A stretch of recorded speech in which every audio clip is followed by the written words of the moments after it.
So guys, कैसे हैं आप? स्टारफील्ड 40,000 यार्ड्स के लास्ट एपिसोड में हमने देखा था जिन सिंह उसके अंकल मिंग मिंग के कहने पर मोजियो आइलैंड के सबसे खतरनाक पावर सोर्स को ओपन किया था, जिससे काफ़ी ज़्यादा पावर सोर्स निकलते हुए हमने देखा था। अब इस एपिसोड में हमें दिखाई जाती है सिक्योरिटी केबिन को। वो थंडरविंड बीस्ट के लिए इमरजेंसी अलार्म बजना स्टार्ट हो गया था और सारे के सारे सिक्योरिटी इंचार्ज को डेटा मिररिंग ना होते हुए देखकर पूरी टीम टेक्निकली क्या फॉल्ट हुई थी उसी के जांच पे लगा हुआ था, क्योंकि उन्हें समझ में नहीं आ रहा था कि आखिर मोजियो आइलैंड का सिचुएशन क्या थी। एआई रोबोट को सिक्योरिटी सेंटर से कम्युनिकेट नहीं हो पा रही थी, वो अनस्टेबल थी। गेम को मॉनिटरिंग करने में ये सब लियाओ को बता रही थी। जिन सिंह जिसने उस पावर सोर्स को ओपन किया था, उसके ये काम को देख के उसके स्पिरिचुअल अंकल मिंग मिंग काफी खुश हुई थी उसे ये सब करते हुए देखकर। जिन सिंह को अगर उसके ये काम किसी को पता चल जाता था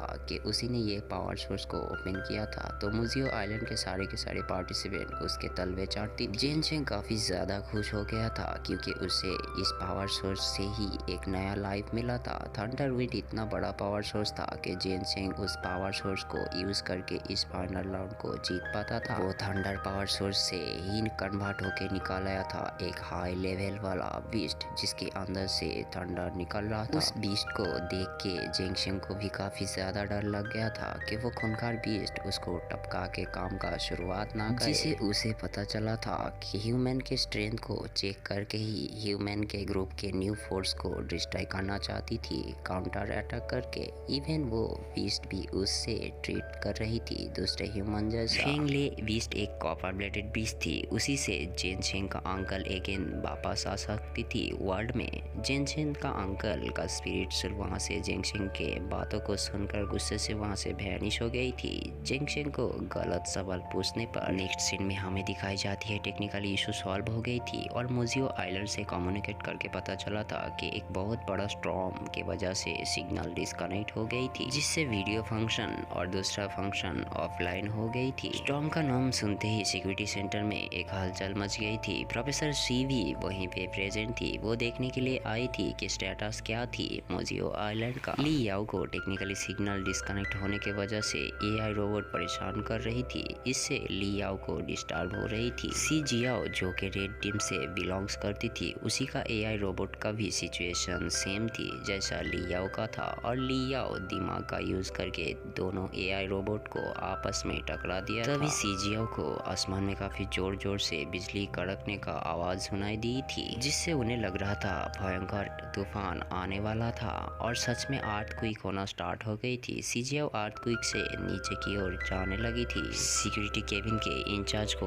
पता चली थी कि 3 नंबर सप्लाई पॉइंट के पास मैग्नीट्यूड अर्थक्वेक देखने को मिला, जिसका रैंक थी 8। उसमें रेड टीम का 2 प्लेयर उस ट्रैप में फंस चुकी थी। अर्थक्वेक से प्रोटेक्ट करने के लिए अभी तक कोई इक्विपमेंट को भी बनाई नहीं गई थी। सिक्योरिटी केबिन के सभी इंचार्ज को फिक्र हो रहा था कि अर्थक्वेक में कोई जान न गवा दे। हेलियन भी सीजियाओ को लेके टेंशन में बढ़ गई थी। सिक्योरिटी केबिन में फिर से इमरजेंसी अलार्म रेज हो रहा था, जिससे कमांडर ट्रैप में फंसे हुए प्लेयर को जूम करने को बताई थी। कमांडर सारे इंचार्ज को गेम को सस्पेंड करने को बता रही थी और मोजियो आइलैंड से सबको रेस्क्यू करने का हुक्म भी दिया था। ली याओ और सीजियाओ खुद के जान बचाने को बिजी थी। अर्थक्वेक का लेवल 8 थी, ये एक बहुत बड़ी बात थी। ली याओ तो कैसे भी भागते भागते ऊपर पहुंच गई थी, लेकिन सीजियाओ तभी भी अर्थक्वेक से उलझ रही थी। वो भी कोशिश कर रही थी कि कैसे भी अर्थक्वेक से निकालना। ली याओ उसे हेल्प कर रही थी ऊपर आने, लेकिन पहुंचते पहुंचते वो फिर से नीचे गिर गई थी। तभी सिक्योरिटी केबिन से सब कुछ फॉलो कर रहा था हेलियन ली,